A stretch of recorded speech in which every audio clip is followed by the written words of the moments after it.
Welcome to Drew Tutorial, guys, and in this video I'm gonna show you how to delete prompts in the Google AI Studio. And there's two ways how to go about doing that. Now, once you're inside the Google AI Studio, you want to click to the library on the left hand side. Here you'll find all of your prompts, right?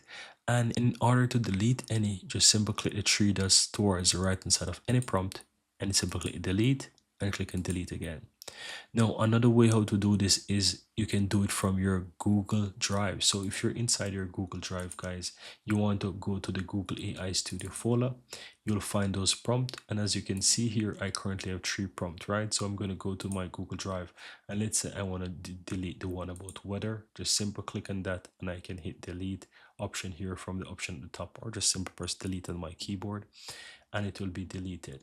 Now, it takes a couple of seconds while to replicate. So once you head over to your Google AI Studio again, you want to probably refresh a bit or click somewhere else and then go back to the studio and you will see that it's deleted. And as you can see, the weather one is deleted and I no longer have that one in the list, right? So that's how to easily go ahead and delete those prompts in your Google AI Studio. Here you have it, guys. I really hope you found value within this video, and if you do, don't forget to take a moment to give this video a like and hit that subscribe button so that you'll never miss out when I release future videos just like this one. Thank you guys for watching and see you next time.